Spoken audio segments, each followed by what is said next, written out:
Hello friends, कैसे हैं आप सब। मैं आप सबका अपने यूट्यूब चैनल में दिल से बहुत बहुत स्वागत करती हूँ। दोस्तों, आज मैं आपको माँ तुम ऐसी होती हो एक कहानी सुना रही हूँ। तो चलिए स्टार्ट करते हैं। विमल बहुत परेशान था। उसे समझ में नहीं आ रहा था कि वो इस परिस्थिति से कैसे निपटे।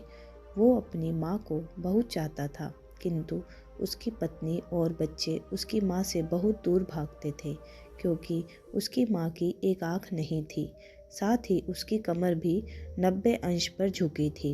वैसे वह अपना काम सब खुद कर लेती है, किंतु फिर भी वो उसकी पत्नी और बच्चों के लिए हमेशा खटकती है। दादी, आप ऊपर के कमरे में जाओ, मेरे दोस्त आ रहे हैं, विमल के बेटे अखिल ने बड़े बेरुखी से कहा। पर बेटा, मैं तो यहाँ बहुत दूर बैठी हूँ, विमल की माँ ने बहुत प्यार से कहा।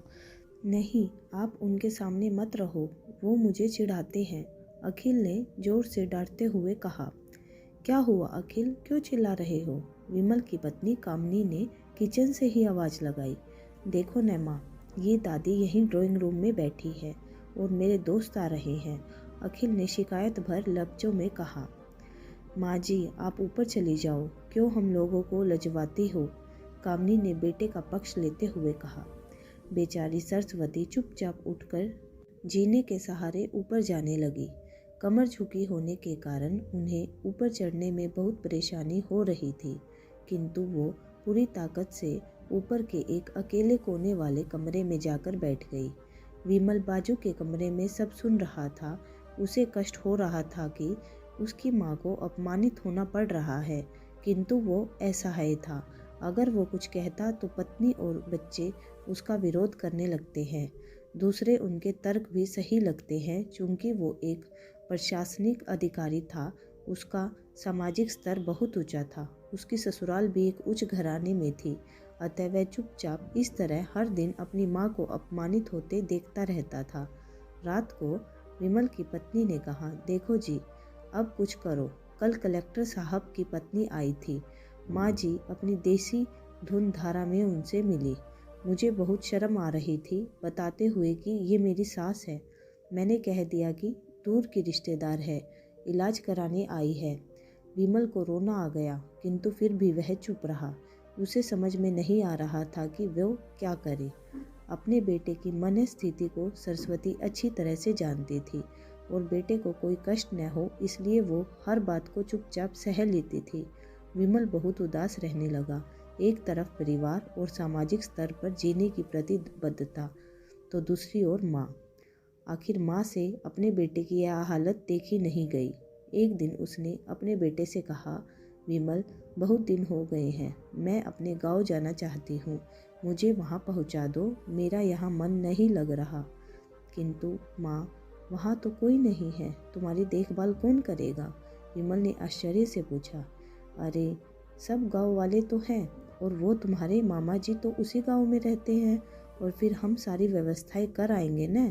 कामनी को तो जैसे मन की मुराद मिल गई हो। हाँ बेटा, बहू सही कह रही है, सरस्वती ने लंबी सांस लेते हुए कहा। विमल जानता था कि गांव में माँ की देखभाल करने वाला कोई नहीं है, लेकिन अपनी पत्नी की जिद के कारण वह अपनी माँ को गांव छोड़ने पर विवश हो गया। माँ को गांव छोड़कर आते वक्त उसे रोना आ रहा था और अपनी बेबसी पर गुस्सा भी आ रहा था, किंतु परिवार, पत्नी और समाज ने उसके इन मनोभावों को दबा दिया और वो सुकून सा महसूस करने लगा। कुछ दिनों के बाद उसके चाचा, जो अमेरिका में रहते थे, आने वाले थे। जब विमल बहुत छोटा था, उसके पिता जीवित थे, तब वो भारत आए थे और उसके बाद वो अब भारत आने वाले हैं। पूरा परिवार और आस पड़ोस बहुत उत्साहित था। अमेरिका से विमल के डॉक्टर चाचा आ रहे थे। डॉक्टर रमेश ने जैसे ही घर में कदम रखा, सब ने मिलकर बहुत उत्साह से उनका स्वागत किया। क्यों विमल, भाभी नहीं दिख रही, कहाँ है? डॉक्टर रमेश ने उत्सुकता पूर्वक पूछा। जी, वो गांव में रहती हैं, यहाँ उनका मन नहीं लगा, कामनी ने सपाट लहजे में उत्तर दिया। डॉक्टर रमेश ने विमल की ओर देखा तो विमल ने अपनी आंखें झुका ली। डॉक्टर रमेश सब समझ गए। बोले, कल हम भाभी से मिलने गांव चलेंगे सब लोग। दूसरे दिन सभी लोग गांव के घर में पहुंचे। देखा कि सरस्वती को बहुत तेज बुखार है और वो पलंग पर असहाय पड़ी है। डॉक्टर रमेश दौड़कर सरस्वती के पास गए, उनके पैर छूकर रोने लगे। सरस्वती की ये हालत उनकी कल्पना से परे थी। वाह बेटा विमल, तूने तो नाम उजागर कर दिया। अपनी माँ की ये हालत देखकर तुझे तो शर्म भी नहीं आ रही होगी। डॉक्टर रमेश ने विमल को लगभग डांटते हुए कहा। नहीं देवर जी, विमल का कोई दोष नहीं है। मैं खुद गांव आई थी। सरस्वती ने अपने बेटे का बचाव किया। मुझे सब पता चल गया है भाभी, आप चुप रहो। क्यों बहू, तुम्हें अपनी सास की कुरूपता पसंद नहीं है? समाज में तुम्हें नीचा देखना पड़ता है ना? डॉक्टर रमेश ने कामनी की ओर व्यंग्य से देखा। कामनी निरुत्तर होकर विमल को देखने लगी। आज तुम जिस सामाजिक स्तर पर हो वो इन्हीं के संघर्षों की देन है। और बेटा विमल, तुम्हें शायद मालूम न हो कि बचपन में जब तुम 1 साल के थे तब छत से नीचे गिरने के कारण तुम्हारी एक आँख फूट गई थी और तुम्हारी रीढ़ की हड्डी में भी समस्या थी। तब तुम्हारी इस कुरूप माँ ने अपनी एक आँख और अपना बोन मैरो तुम्हें देकर इतना सुंदर स्वरूप दिया था। कामनी बेटा, इतने सालों तक संघर्ष करके बेटे को प्रशासनिक अधिकारी बनाने वाली इस संघर्षशील औरत की तुम लोगों ने यह दशा कर दी। तुम्हें ईश्वर कभी माफ़ नहीं करेगा। डॉक्टर रमेश की आंखों से आंसू जलधारा बह रही थी। अब भाभी, आप मेरे साथ अमेरिका जाएंगी, यहाँ इन स्वार्थी लोगों के बीच नहीं रहेगी। डॉक्टर रमेश ने सरस्वती से कहा।